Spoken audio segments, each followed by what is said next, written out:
Hashem Hashem Nassé Natzliach, Erev Shabbat Kodesh Parashat Noach, Bezrat Hashem. On reprend Bezrat Hashem les bonnes habitudes, je suis les Pinchas, qui nous éclaire, qui nous donne toujours un flash de compréhension sur la paracha. Ton père il nous a dit, Noach il est né le jour de la mort de Adam Arishon. Ton père il nous a dit ça, je l'ai retrouvé des années antécédentes.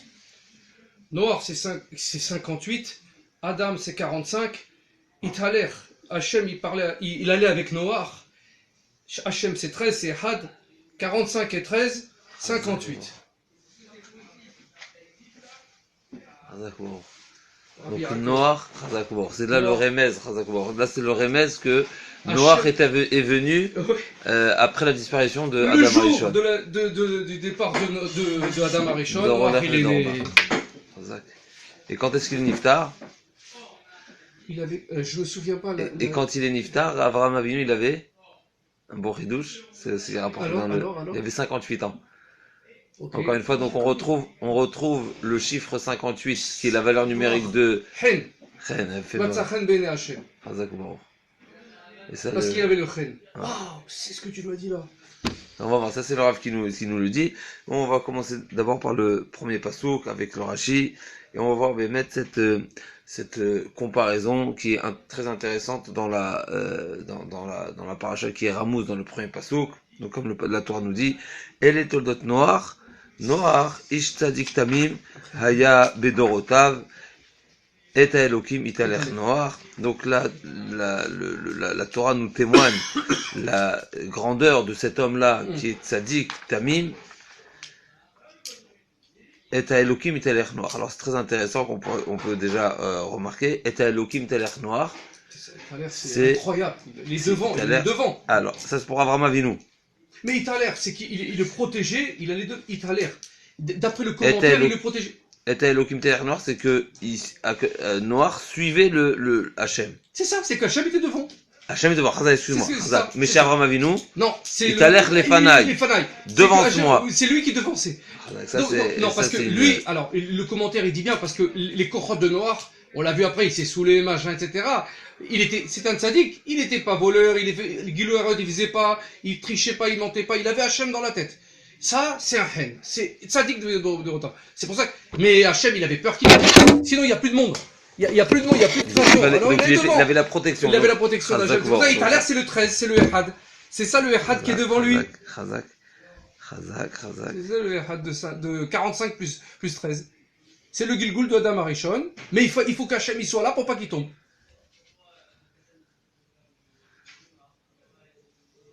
Chazak. Alors, elle fait mode. Alors, ce qu'on peut remarquer dans ce pasouk, et c'est ce que Rashi nous rapporte,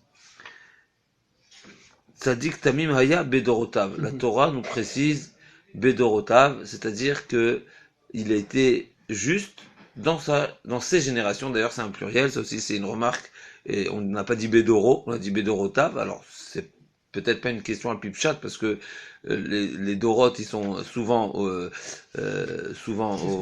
pluriel, puisque surtout que Adam Arishon que Noach a vécu longtemps, donc il y a plusieurs générations. Mais on va voir tout de suite ce que Rashi nous rapporte. Il nous ramène la Gemara dans Sanhedrin. Pourquoi la Torah a besoin de préciser Bedorotav? Alors Yesh Merabotenu, il nous dit Rashi, Dorshim Oto Lishvach, que ce que la Torah a précisé, Bedorotav, c'est pour élargir et pour augmenter la précision de la tzidkout de Noach, c'est-à-dire son travail, son service envers Hachem était remarquable malgré les difficultés de son entourage, comme nous savons par exemple que la Torah a dit que la Torah les Chachamim nous mettent encore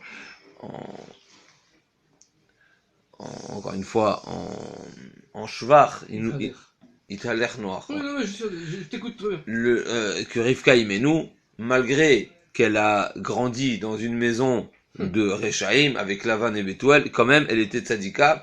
Donc on voit clairement qu'il y a c'est digne d'éloge une personne qui a un entourage qui est dépravé, qui n'est pas juste, et que la personne réussit à surmonter cette influence qu'il pourrait avoir de son entourage, c'est remarquable, et il y a lieu de le soulever. Et c'est pour ça que, d'après la première explication dans la Gemara, Chadamar Lishvar, ce que la Torah nous précise Bédorotav, c'est pour nous dire, malgré ces générations qui étaient complètement indignes, Noach, il est resté tzaddik, Tamim, il est resté sans faille. Son père ne l'a pas nommé. Il n'a pas donné de nom parce qu'il a vu que la société, elle était pourrie, qu'elle était détruite. Quand on donne pas un nom, il n'existe pas. Et donc, si il lui a pas donné de nom. Et donc, il faisait pas partie. Donc, il faisait pas partie du comme si il était inexistant. Il n'est pas recensé. Il n'est pas recensé et il lui a appris, parce que le père, il était un tzaddik, il lui a appris ce que c'est qu'Hachem. Et donc, il est resté avec Hachem. Il lui a enseigné. Donc, son père, déjà, c'est un tzaddik. Il a vu que c'était, son père, le père de Noir était un tzaddik. Je sais plus qui c'était le père de Noir.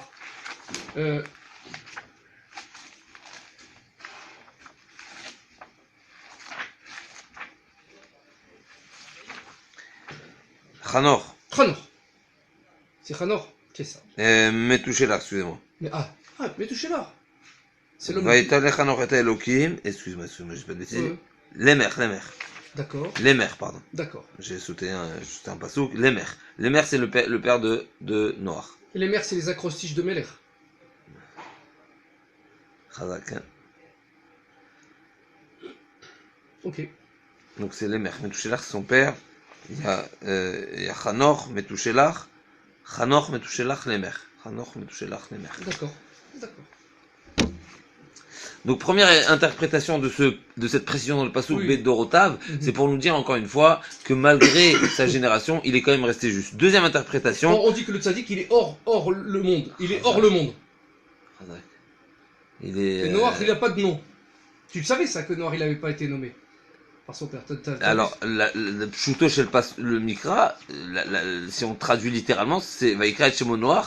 C'est vrai que des fois, le Vaikra, qu'est-ce qu'il a nommé? La page toute du pasuk, c'est son père. Vaikri lemer shtem shumishana umachana, vayulet ben Vaikra et Shemo Noach. Donc a priori, le sujet c'est son père. Mais c'est vrai que des fois, comme on voit chez Yaakov Avinu, la différence entre Esav et Yaakov, c'est marqué Vaikreu et Shemo au pluriel, Esav, c'est que tout le monde l'a appelé. Et par contre, Yaakov, c'est Akashbaru qui l'a nommé. Mais là, effectivement, le commentaire dit, il ne l'a pas nommé pour le sortir du minyan, pour le sortir du paquet. Alors, on va vérifier cette dracha, Chazak Ubaor, que déjà vous avez soulevé. Vaikra et Shemo Noach. Je l'ai mis fourrage sur l'écouté Moran, il faut que je retrouve, ça va être long.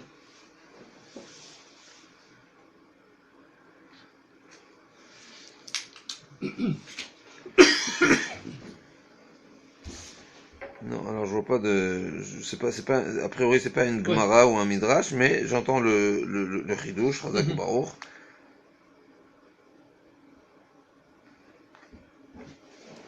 Vas-y, je vais le chercher. Je vais le chercher après.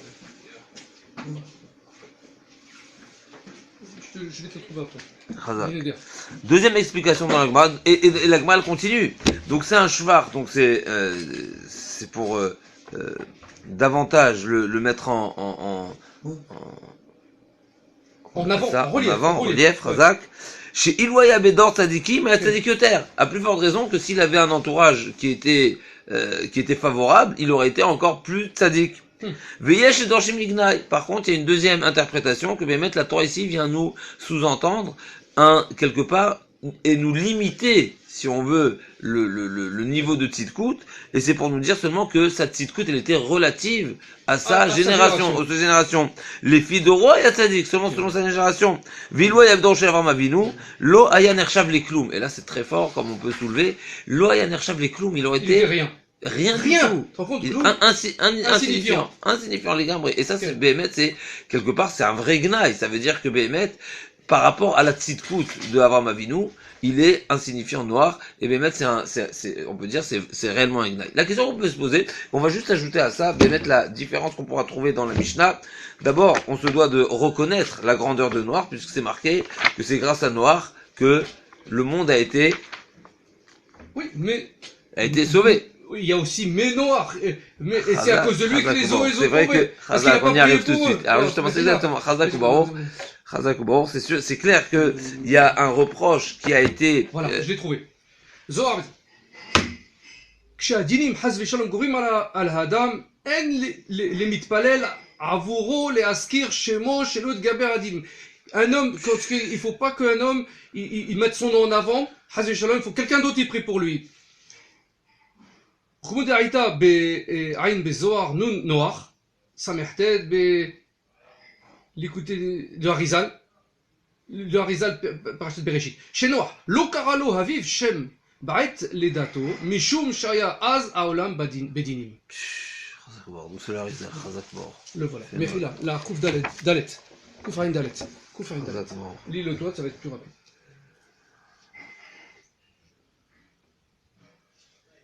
C'est pour ça qu'après il a dit que Moshe il a dit Ana Elna Refanala, que c'est Gematria Yocheved Myriam. À la fin tu vas le voir. Tu vas le voir à la fin. Chazakobor, fais-moi bon chidouche. Voilà. Chazakobor, donc l'écouter Moran ici nous rapporte Chazak au nom du Zohar Kadosh et du Harizal.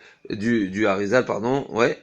Et du Harizal, les deux. Chazakobor. Parachat Noir et Parachat Bereshit. Que c'est pas, nous avons dit, l'émer qui a nommé son propre fils, mais il a laissé Akash Baruch Hu. Alors donc Noir, ça veut dire que c'est un nom qui a été donné, il a amené Hen. Il a au dieu Hachem. Comme il s'appelle Hen, Hachem il l'appelle Noir. Et on voit aussi que Moshe Rabbeinu n'a pas cité, nommé sa sœur. Il n'a pas précisé le nom de sa sœur quand il a prié pour elle, et ça va dans ce même sens, que pareil, c'est pour ça qu'il dit Anna Enna Fanalala. C'est pour ça que Alpi écoutez Moran, celui qui va faire une fila pour quelqu'un qui est malade, il dit Anna Enna Refanala Lo, que le Enna Refanala soit sur lui. Donc il dit la phrase en entier. Pourquoi? Pour rappeler le mérite de Moshe qui a exprimé pour sa sœur la chose et qu'on fasse pareil. Tu vois, tu comprends ce que je veux dire? Ouais. Ils disent comme ça. Chazak, et moi, citer le passouk. Il faut citer le passouk en entier. Chazak, fais-moi mon chidouche. Parce que nous sommes les enfants de Yocheved et de Myriam. Pourquoi? Parce qu'elles nous ont sauvés. C'est elles donc qui ont été c'est elles que, par leur mérite, elles sont nos mères quelque part. Elles sont nos mères. C'est elles qui ont donc qui on ont rappelle fait le mérite de qui? De nos mères. De elles. Chazak. C'est énorme. Chazak. J'avais dit ça à ton père, il avait dit c'est énorme. Chazak. Alors dans la Mishnah, on pourra trouver aussi cette différence. Asara Dorot, mais Adam ve Noir, et 10 générations. Alors 10 générations, bien sûr, c'était jusqu'à 1500, presque 1500 ans, donc puisque le Noir, Ken, et on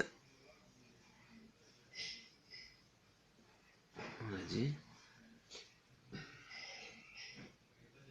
930. 1400. 1400 les années de Noir, combien d'années il a eu? 1398. Il est né 930 ans. Il est né le jour de la mort de Adam Arishon, plus ses années à lui. Combien? 700 ans? Combien? Il a 600. Donc quand il avait 500 ans quand il y avait le Maboul. C'est à 600 ans. 600 ans quand il y avait le Maboul. Donc c'est 930 plus 600. Mais il est mort combien de temps après? Oui, ça fait 1530 ans.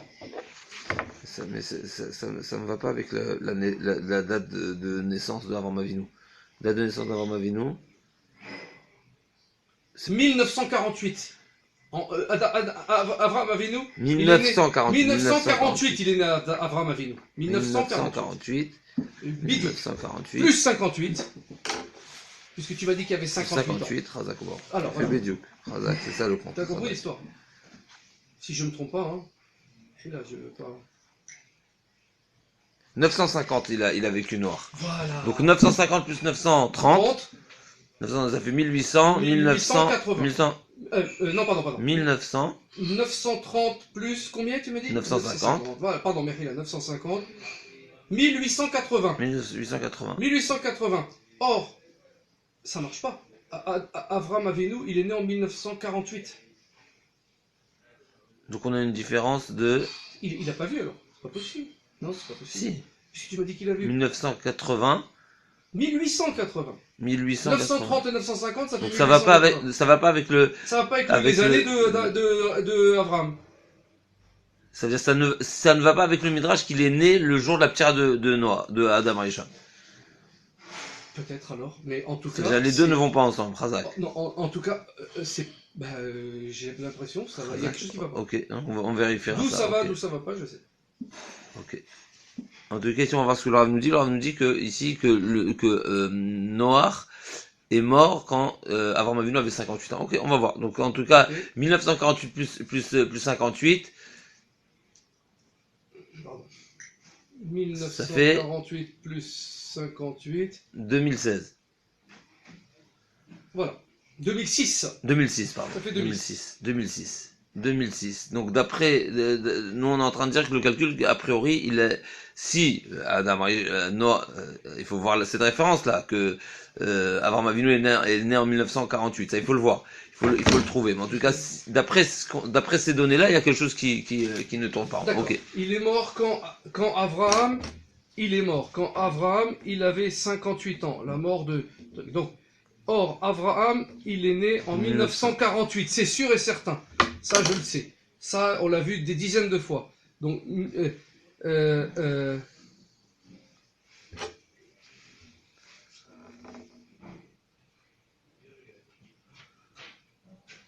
donc, il est mort en 1948 plus... Non, on a dit plus 58. Plus 58, d'accord. Ouais, on était en l'an 2006. 2006.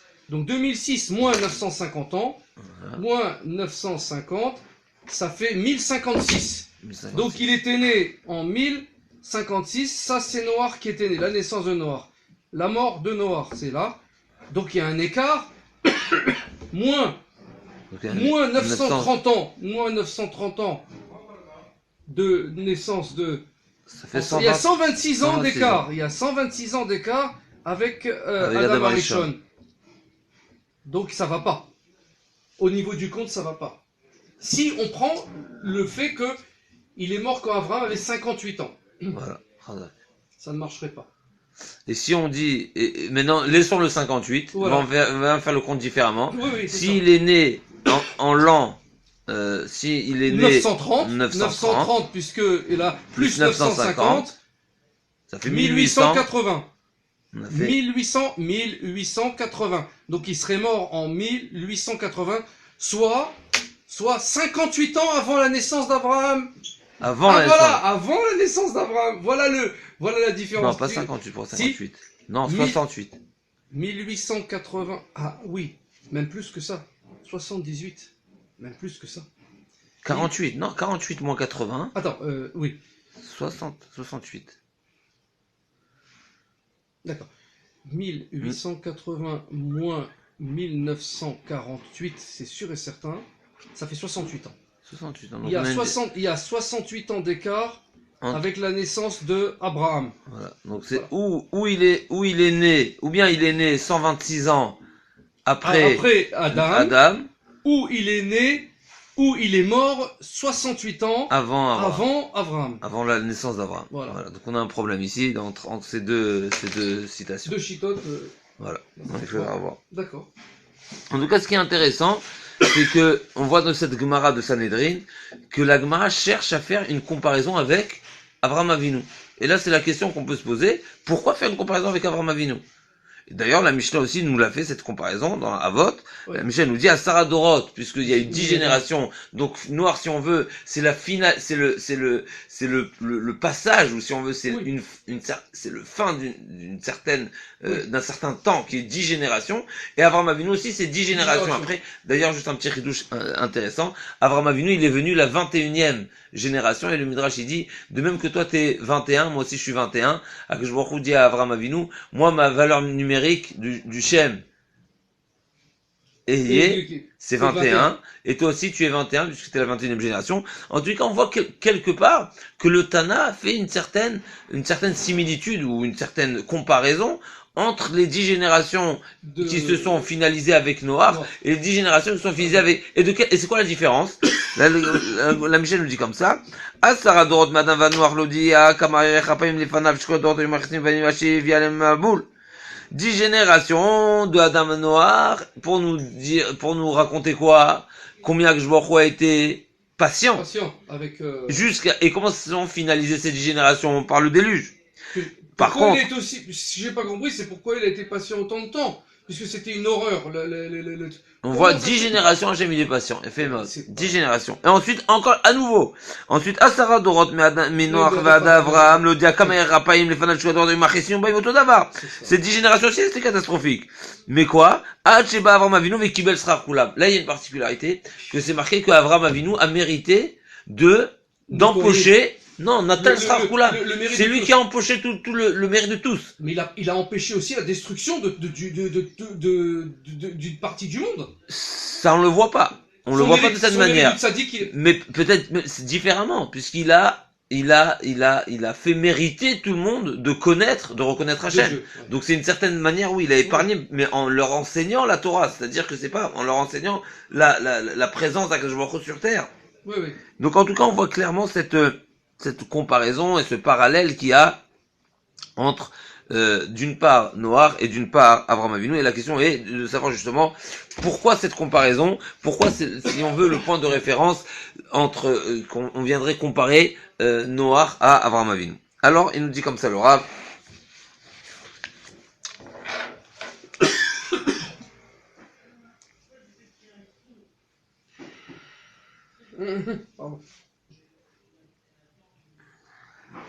Et l'Agmar dans Sanhedrin nous dit un autre enseignement au nom de Rabbi Ishmael.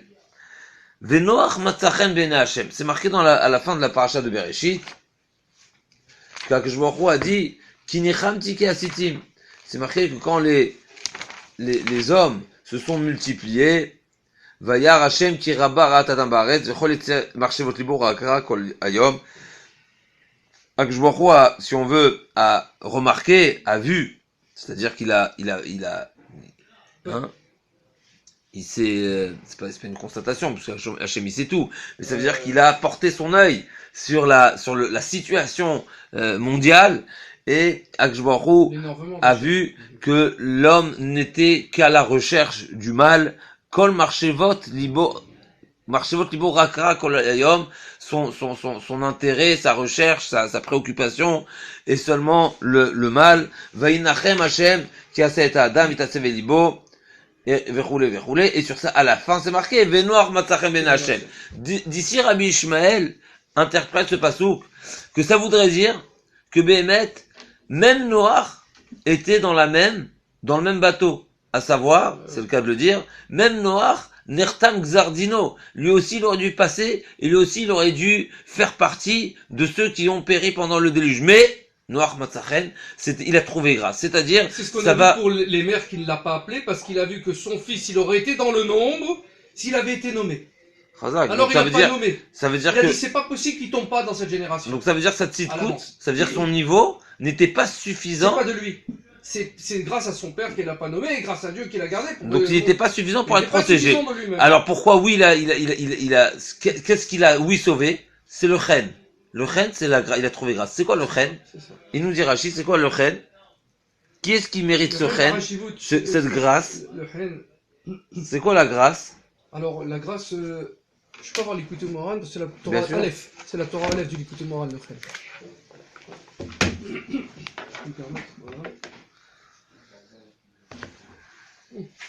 Qu'est-ce que c'est le chen? C'est qu'il était tamim, il avait Hachem tamim, il croyait fermement à Hachem tamim, il était simple.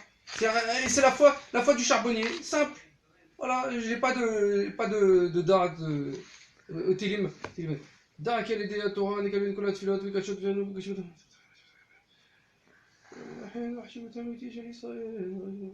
Alors Rachid dit deux choses. Tzadik Tamim, Rachid dit deux choses. Rashi dit Tamim bidrachav. Alors, il voyait toujours Hachem. L'istakel basechel, vechol davar, le kachar atzmou, il voyait toujours Hachem de partout. De partout. Il voyait Hachem de partout, ça s'appelle. C'est le Tamim. C'est Tamim et c'est Chen. Rachid ajoute autre chose, il était Anav ou cheval roi. Voilà. Il était humble. Donc il y a deux choses. Donc c'est deux points a priori. Voilà. Donc c'est la Tmimout, Chazak ou Baruch, c'est le premier point. Et ce que la Torah nous dit, Ishtadik Tamim, Maya Bedorotav. Et il y a le deuxième point qui est la Anava, comme il nous dit Rachid.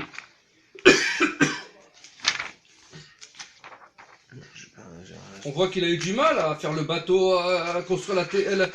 Ouais. C'est pas évident pour lui, c'était pas évident. Ça aurait été évident pour personne, mais bon.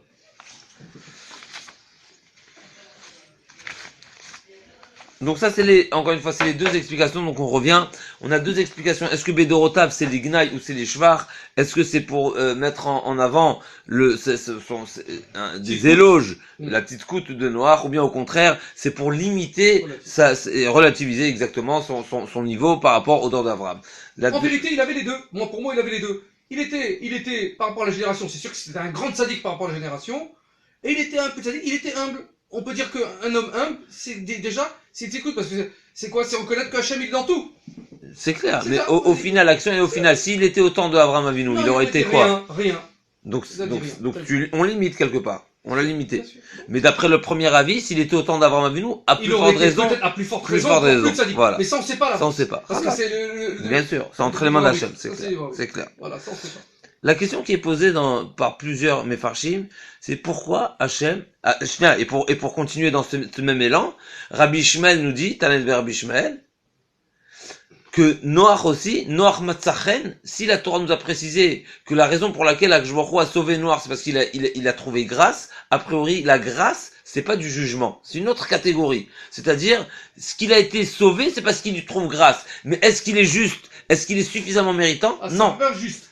Et ça veut dire que, ça voilà. Mais la Torah dit quand même, tzadik, elle emploie le mot tzadik. Oui, tzadik. On peut pas le nier. Oui. Mais encore une fois, Bedorota. Mais d'accord, mais le mot tzadik, il est employé. C'est clair, il est employé. Ça veut dire que ce chen-là, il est relatif aussi à un état de tzidkut. Ah oui, bien sûr, ça veut dire, c'est sûr qu'il a, Chazak. Donc, bien sûr, que vous avez raison, je suis d'accord. Mais en tout cas, d'après cette explication, ça va dans le même sens que finalement, Noach, il aurait pu passer. Sûrement, il avait du chen. Du chen qui est la tzidkut, bien sûr. Donc ça c'est la première introduction si on veut, comment Chachamim, comment le Chazal, ils définissent le niveau de Noach et justement on va chercher à comprendre le pourquoi. La deuxième, la question qu'il faut comprendre c'est pourquoi Akshbaruch a demandé à Noach de faire une teva. Pourquoi la manière de le sauver, de le protéger, de l'épargner, c'est en faisant cette Noach. Il aurait pu très bien le mettre à un endroit où il n'y a pas de maboule. D'ailleurs, rien du tout. D'ailleurs, en Eretz Israël, il n'y a pas eu de maboule. Donc, il a donc souffert. Il a donc souffert. Donc, il est clair, énormément. Les Mefarshim disent, que ce soit le Halshir, que ce soit le Khatam Sofer, que ce soit plusieurs Mefarshim disent qu'Akshbaruch, il lui a demandé de faire cette teva là. D'abord, c'est une manière de le punir, puisqu'il n'a pas prié pour son dor, puisqu'il n'a pas fait de tfila. Et la question de savoir, c'est peut-être pourquoi il n'a pas fait de tfila. Mais en tout cas, ce qui est clair, c'est qu'il a été emprisonné 1 an. Non seulement qu'il était emprisonné, ça veut dire que la manière d'être protégé, la manière d'être épargné, c'est en étant emprisonné. Deuxièmement, il a été l'esclave de tous les animaux. Et ça, c'est, comme le Midrash dit, il a détruit la hanche, le lion.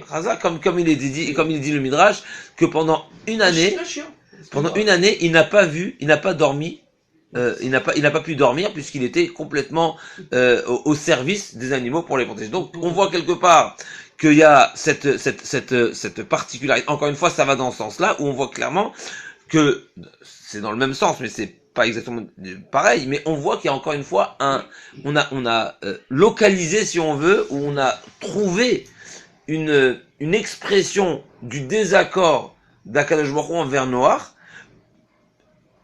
par le fait qu'il lui a demandé de s'emprisonner pendant 1 an. Ça veut dire quelque part qu'il y a eu un reproche. Mais on va voir tout de suite. Il a emprisonné dans sa langue.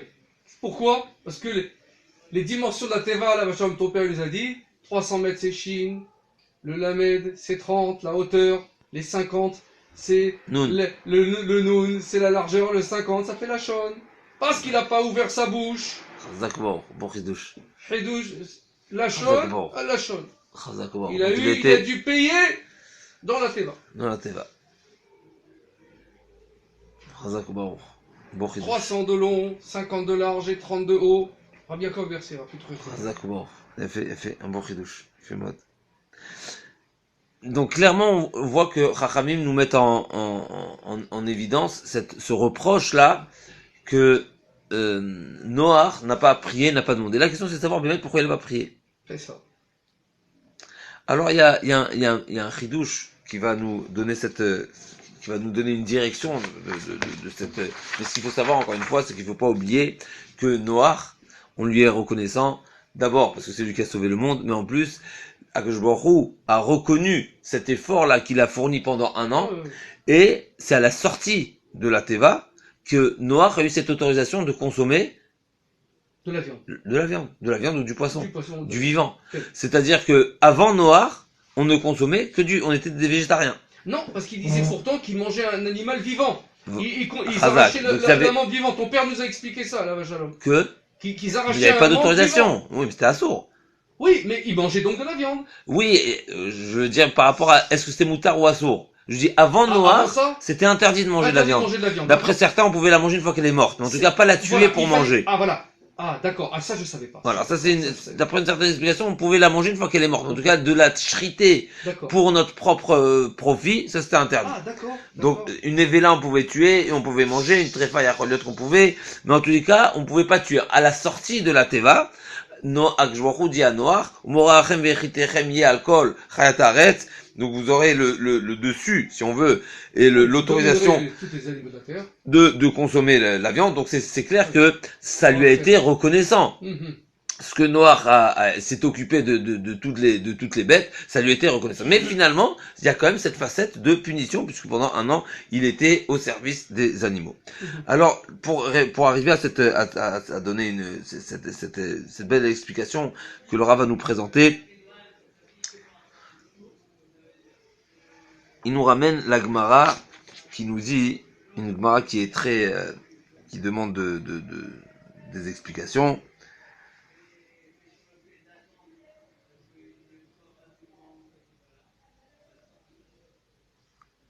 Comme ça, la Gemara dit dans Shabbat, Amarle Rabbanan et Rabbi Yoshua ben Levi, Atu Dardeke Aidna Lebe Midrasha. Il y a des jeunes qui sont venus au Beth Midrash, Ve'amrou Milé, et ils nous ont enseigné, ils nous ont dévoilé des secrets, De Afilu Bime Yoshua Binoun Lo Itmar Kivatayu. Que même au temps de Yoshua Binoun, pas de Moshe Rabbeinu, mais même au temps de Yoshua Binoun, et on va voir tout de suite le rapport qu'il y a avec Yoshua Binoun, mais même au temps de Yoshua Binoun, on n'a pas entendu des si belles choses. Qu'est-ce qu'ils ont dit? Nun Kifufa, Nun Peshuta, Ne'eman Kafuf, Ne'eman Pashut. Il y a le Nun, qui est le Nun du début de lettre, de milieu de lettre, et il y a le Nun Peshuta, qui est allongé, et c'est le Nun, voilà, le Nun Kafouf, et le Nun Pashut. Qu'est-ce que ça signifie le Nun? Cette différence, c'est 2 sortes de lettres, cette même lettre qui est le Nun, mais qui a 2 formes. Elle a le Nun, donc Kifoufa, qui est qui est incliné, qui est courbé, et il y a le Nun Pashut qui se tient debout. Alors, Ne'eman Kafouf, Adam Kacher, Tserdiot Kafouf Ve'anav. Un homme Kacher, littéralement, il doit être kafouf. Il doit être humble. Pour être, qui est-ce qui est l'homme qui est considéré kacher? C'est s'il est humble, s'il est kafouf, il baisse la tête. Vesofo, après 120 ans, le Olam Haba, grâce à ce trait de caractère, à cette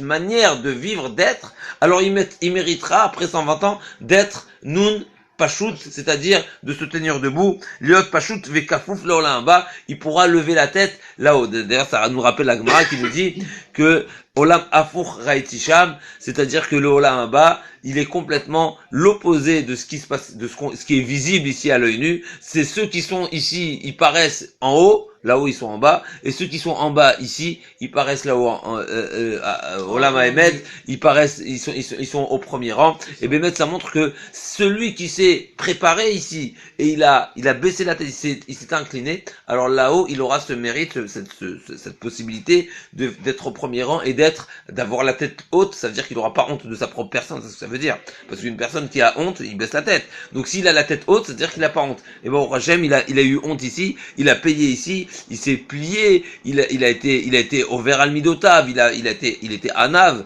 et donc c'est pas le mérite. Et c'est quoi cet enseignement-là? Nun kufa et nun peshuta.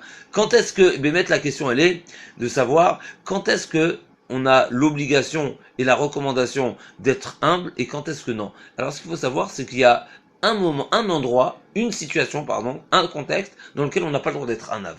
Comme c'est marqué que dans la Mishnah, que le tzaddik, le Talmid Chacham, pardon, il doit avoir shminit sheba shminit de la gava, un huitième. D'ailleurs, je pense que c'est ensemble qu'on avait rapporté ça, que c'est où figure le Gan de Vina, il dit, si on prend la 8e paracha, le 8e pérec de la Torah, oui. Qu'est-ce qui est marqué là-bas? Je me rappelle plus, tu m'avais dit.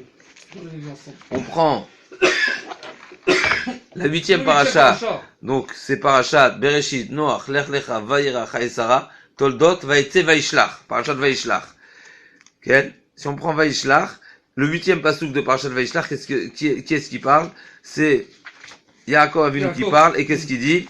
8e pasouk, Vayera Yaakov Meod, pardon, le 8e pasouk, ça commence pas pasouk Aleph, ça commence pasouk Dalet, donc c'est pasouk Yud Bet, du pasouk Yud Aleph, il dit, Katanti, Mikol HaChasadim, ou Mikol HaEmet. C'est quoi Shminit Sheba Shminit de la Gava? C'est réaliser au contraire que Akadosh Baruch Hu nous donne tout gratuitement, et qu'on n'est pas de méritant, et c'est tout du chesed. Complètement du chesed, c'est ça le shminit sheba shminit. Ça veut dire c'est une personne, le Talmid Chacham qui veut savoir exactement c'est quoi son moteur et c'est quoi, de quoi il doit être, de quelle idée il doit être habité. C'est katanti mikol chasadim kol emet, que tout ce que Hachem nous donne c'est de la gratuité, c'est du cadeau, c'est du chesed. Et donc pour revenir, mais il y a un pasteur qui nous dit, qui nous oblige et qui nous invite à avoir de la gava. Vaigba Libo Bedarke Hachem. Le passage qui dit, quand c'est Bedarke Hachem, ça nous renforce. C'est ce qu'on a avec Hachem. Bedarke Hachem, ça veut dire que quand il s'agit des sujets qui viennent défendre quelque part la cause divine, alors là, on doit être, au contraire, on doit être Narshon Ben Aminadav, on doit être celui qui entreprend et celui qui est le premier. Il n'a pas peur. Il n'a pas peur, il n'y a pas de retenue, il doit pas faire le petit, il dit, non, tu sais quoi, moi je me reste dans mon coin. Quelque part, chez Noach, les Mefarshim m'expliquent la raison pour laquelle il n'a pas prié, c'est parce qu'il était mitor anava. Noach, comment c'est marqué dans le pasouk? Et Elohim telech Noach, à chaque fois Noach c'est marqué avec la lettre Nun qui est kafouf. Noach était le symbole de la anava, comme c'est marqué Tzadik Tamim, il était anav. Mais il était, si on veut, poussé dans la anava à tel point qu'il n'a pas osé prier pour sa génération. C'est-à-dire, il constatait que sa génération n'est pas à la hauteur, mais de venir jusqu'à là et de demander à Kadosh Baruch Hu que le monde soit épargné, il pensait qu'il n'était pas à la hauteur. Et là, on y arrive. Abraham Avinu a vu Noach. Et c'est Noach qui lui a enseigné cette erreur, si on veut, qu'il a manqué à prier pour la génération. Et c'est justement ce 58 là qu'on retrouve chez Avraham Avinu.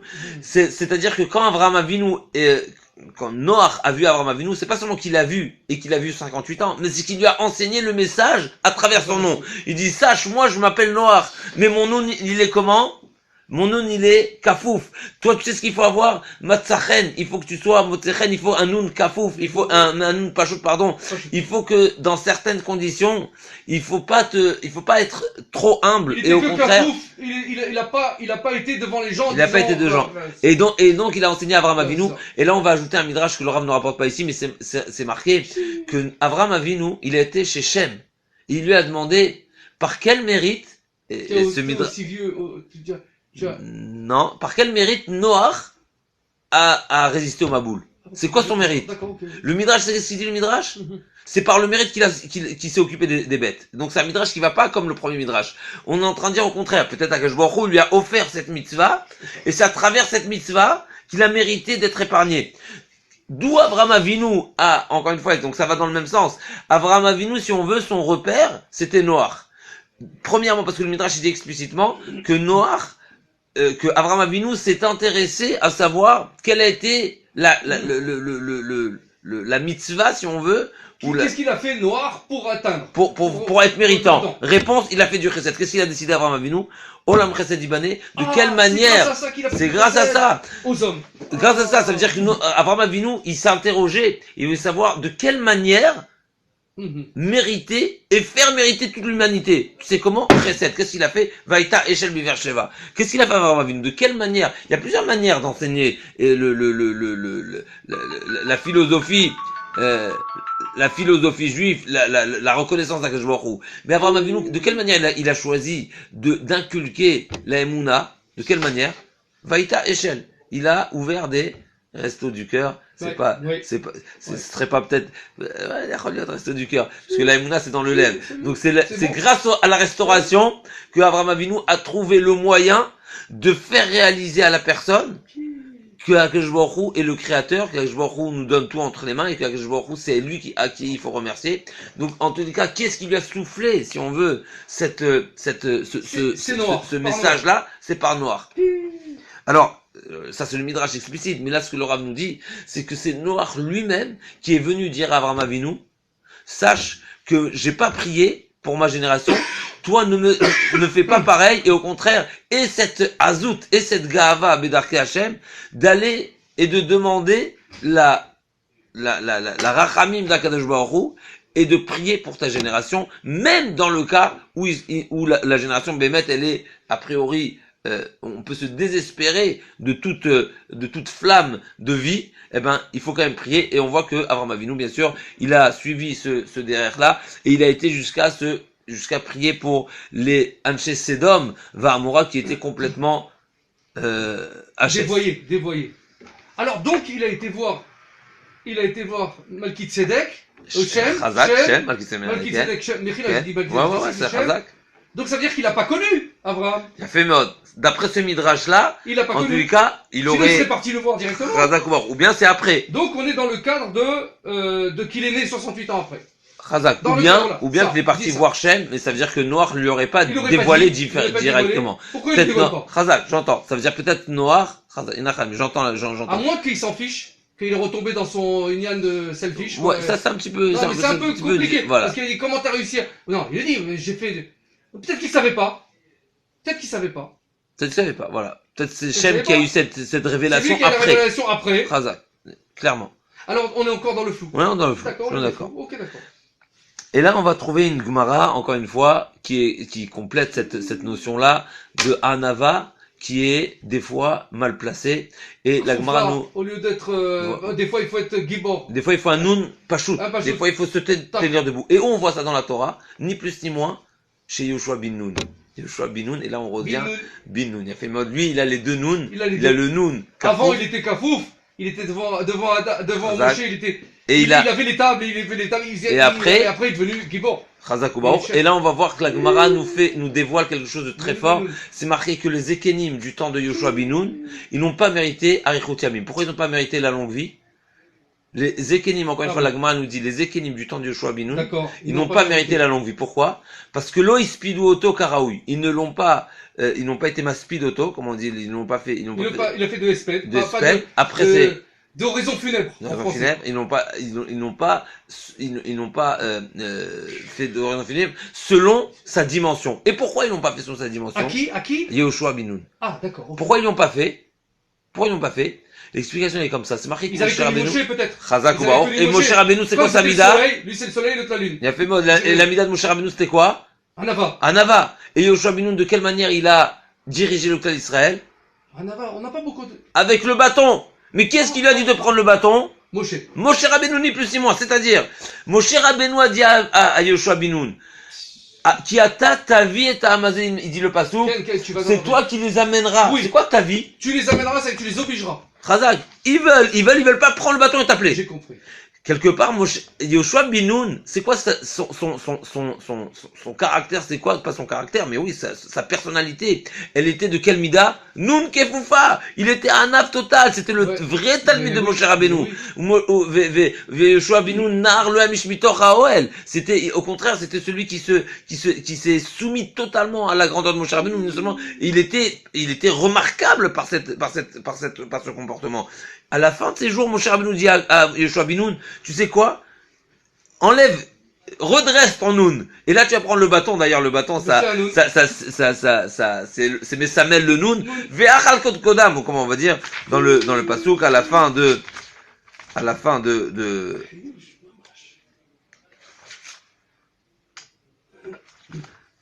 Azinu, à la fin de Vayeler.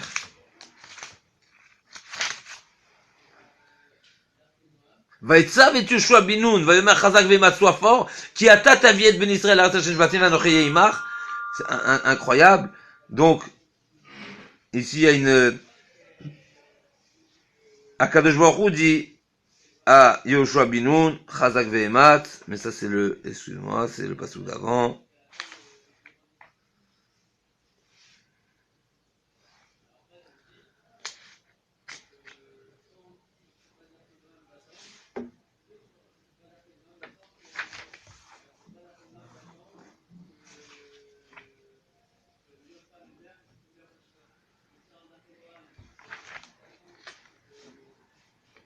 Ça, c'est marqué ça.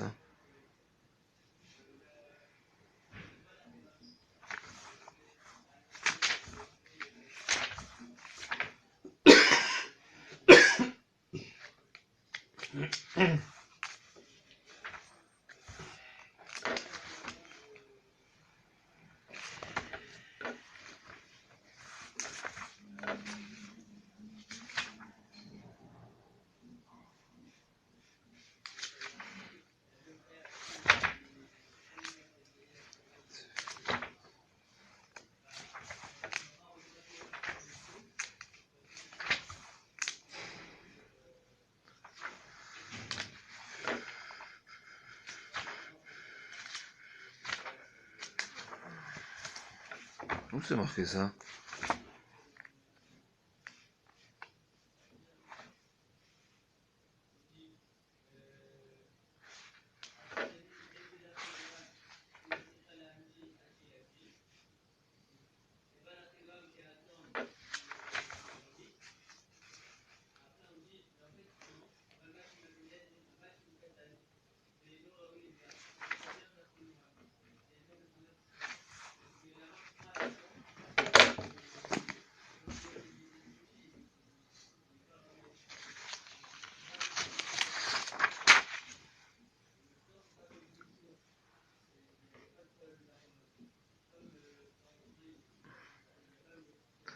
Alors pour finir cette idée-là, Laura nous dit comme ça, pour répondre à notre question, on a posé la question, comment se fait-il que Chachamim font un certain parallèle, une certaine comparaison entre Noach et Avraham Avinu, parce que justement, encore une fois, on a dit que, comme nous dit Rabbi Ishmael, que Noach aussi était dans le même Xardin. Lui aussi, Bémet, il aurait dû passer. Et pourquoi il aurait dû passer? Entre autres, peut-être parce que il n'a pas prié, il n'a pas demandé, il n'a pas défendu, si on veut, toute la génération. Et Akash Baruch Hu, lui en a voulu. D'ailleurs, et pour se corriger, il fallait qu'il soit dans la Teva. Mais, Noach, quand même, ce qu'il faut savoir, c'est que la Torah nous témoigne que la raison pour laquelle il n'a pas prié, c'est pas par paresse, pas par fainéantise, mais c'est par anava. Et ce message-là, trop de anava, c'est une anava, trop de kafouf. Il ne s'est pas redressé quand il fallait se redresser. Et si on veut ce message-là, comme on a dit tout à l'heure, ce message-là, il a transmis à Avraham Avinu, et c'est ça ce qui est ramousse dans cette notion-là, que Avraham Avinu. Je suis pas capable de m'apprier. C'est marrant parce que quand tu as parlé tout à l'heure, on est passé du nounoun en sortie d'Égypte. Chazak Baruch, donc on est passé du noun de Touma au noun de Chazak Baruch. La noun de Gdusha, c'est un noun debout, qui nous relie avec le Créateur. Deuxièmement, de haut en bas. Le Zohar, il dit, à la fin des temps, on passera mi-kav les caves. Kav, Kuv, Vav, ça fait 106. c'est la même gematria que Noun écrit en entier. D'accord, il fait mode. Mikav, Parce que Kav, c'est horizontal, et là, c'est vertical. Et là, c'est vertical. Un Kav, en général. Kav, les Kav, Et comme ça, à ce moment-là, le Mashiach, il va chanter un chant simple, double, triple et quadruple, comme la décomposition du nom de Dieu, Yud, Yudke, Yudke Vav et Yudke Vavke. Quand tu décomposes le nom de Dieu, ça fait 10. Quand on décompose le nom de Dieu, ça fait Yud, Yudke, Yudke Vav et Yudke Vavke. Le chant simple, double, triple et quadruple, il dit, le chant il sera simple, double, triple et quadruple comme le nom de Dieu, c'est un Zohar Mefourash, et il dit qu'il sera décomposé comme Yud, Yudke, Yudke Vav et Yudke Vavke. Ça fait 10. Ça fait 10 points. Les 10 points, c'est les 10. C'est les 10 types de chants qu'on a dans les Télim. C'est les 10 mélodies. C'est les 10 paroles de création du monde. C'est les 10. Les 10 plaies, les 10 dibrot. Les 10 dibrot. Les 10, et le 10, on va terminer par un 10. C'est-à-dire que de la même façon que ça a commencé par un 10. Et mais là, on passera Mikav les Kav. On passera Danoun Char et tout. Manoun Char et Binadok Danoun. Peut-être Danoun Kafouf que la Israël, ils ne reconnaît pas. Ici, que le reine de Ram Israël, il est islam, il est chez les Goïm. En ce moment, on l'a perdu. Il dit comme ça, voilà. Il dit comme ça. C'est la Torah, c'est pour ça qu'il dit. Il dit comme ça. Il dit comme ça. Je vais voir. Voilà. Que. En ce moment, le reine, il nous a quittés. Il est parti chez les Goïm. Et que nous, on est en bas. Mais il va s'inverser. À la fin des temps. Lui, cave les caves. Juste pour finir, il y a une Gemara magnifique que Shmuel nous dit. Shmuel, dans la Gemara Nedarim, nous dit Nun, Samer et Aïn. Il y a 3 lettres qui se suivent. Le Nun, le Samer et le Aïn. Qu'est-ce que ça vient nous, c'est quoi l'allusion de ces 3 lettres qui se succèdent, pardon? C'est pour nous dire Nun, c'est en araméen, c'est le poisson. Samer, c'est le smart, c'est-à-dire c'est un réconfort, c'est un support, c'est une aide, Aïn à l'œil. C'est-à-dire que Al-Pipchat, littéralement parlant, c'est que celui qui a des problèmes visuels ou qui a des maux aux yeux, de manger du poisson, c'est bon pour les yeux. Ça qu'on appelle ça, comment on appelle ça, un remède pour les maux de yeux. Le Rav va nous proposer maintenant une explication al-Pidrash. Il y a la question qui est connue, pourquoi que je nous a créé avec 2 yeux? 2 yeux, c'est la vision de l'homme, c'est la perception, c'est la compréhension de quelle manière l'homme est censé travailler et censé se rapprocher d'Hachem. Hachem, il nous a donné 2 yeux pour qu'on voit 2 choses. 1, c'est la bassesse de l'homme. 2, c'est la grandeur d'Akadosh Baruch Hu. 1, ça vient quelque part le frein, la limitation, le côté petit si on veut, et 1, le côté grand. D'un côté, il faut avoir le petit œil, d'un côté, il faut avoir le grand œil. D'un côté, là, ça nous rappelle cette notion-là. D'un côté, la Hanava, et d'un côté, la Gava. Et être grand pour Hachem. Être grand pour Hachem. Et là, il a dit, comme il n'a pas voulu prier par fausse modestie. Il a manqué le deuxième œil. Alors, ma question est la suivante. Et voilà. Est-ce que c'est une fausse modestie ou il croyait vraiment qu'il n'était pas capable? C'est possible, mais Rabbi nous enseigne qu'elle est pas juste. C'est-à-dire que lui, il est intègre. Mais c'est pas ce qu'il faut faire. Alors c'est pas une fausse modestie. Oui, ça veut dire Razak, ça veut dire c'est une modestie qui n'est pas. Il croyait que ça n'aboutirait pas. Voilà, ça veut dire il pensait que c'était pas de cette manière-là qu'il faut agir. Il pensait pas que ça marchait. Voilà, c'est une anava, comme la Gemara dit, des fois la anava, il faut savoir quand l'utiliser, quand ne pas l'utiliser. C'est ça. Alors Laura va nous prendre cet enseignement de Shmuel. Razak, ouais, c'est clair. Mais c'est pour ça qu'il a payé, mais c'est pour ça que, encore une fois, ça reste que Noir Tzadik Taim Bedorota. C'est évident. Mais le Rav va nous interpréter cette Gemara, Beremez. Nun, Samer Aïn. Tu veux savoir, le Nun, encore une fois, il est composé de 2 Nun. Quand on écrit la lettre Nun. Nun Vav Nun. Donc il y a un Nun, encore une fois, Kafouf. Et il y a le Nun allongé. Tu sais quand est-ce que le Nun, tu veux savoir si le Nun doit être courbé ou il doit être allongé? Oui. Samer Aïn, utilise les yeux. C'est-à-dire quoi utilise les yeux? Utilise les 2 yeux. Ça veut dire que des fois il doit être petit, des fois il doit être grand. Le Nun, des fois il doit être courbé, des fois il doit être allongé. Quand est-ce que tu dois savoir, que tu pourras savoir, il y a fait mode, utilise tes 2 yeux. Ça veut dire que tu vas utiliser d'une part l'œil qui va t'obliger à réaliser ta petitesse et donc tu as un ava, mais d'un autre côté, tu dois utiliser aussi l'autre œil, à savoir tu dois tu dois être éveillé justement aux situations, et dans le cas où c'est d'Arké Hachem, dans le cas que c'est pour défendre le kavod d'Akadosh Baruch Hu, mais mettre là-bas tu dois être un nun kafouf. Si tu peux être réveillé, parce que si t'as pas appris, tu peux pas être réveillé. Bien sûr, celui qui ne sait pas. Alors comment il faut faire? Alors il dit l'écoutez Moran, comment il faut faire? Tu demandes à Hachem, par modestie, comment je vais faire Hachem? Tu lui parles et tu me poses la question Hachem. Et Hachem va t'ouvrir la porte, il va te montrer. Et là on peut dire que c'est le vav qui est entre les deux nouns, qui est la liaison, entre les deux nouns, Razak, et là ça rejoint, quelque part c'est... Razak les deux yeux, donc il y a le noun, kafouf, par la modestie tu vas demander à Hachem, je fais comment? Ça veut dire après la modestie, mais il faut quand même utiliser le vav qui va aller vers le haut, mais ensuite on va arriver à quoi? Au noun, qui est encore plus grand que le vav. Après il faut être un gibor, c'est-à-dire il faut agir avec... Et ça, le noun kefoufa, le système du noun. Le noun kafouf et le noun pachout. Faut dire à tout le monde ça.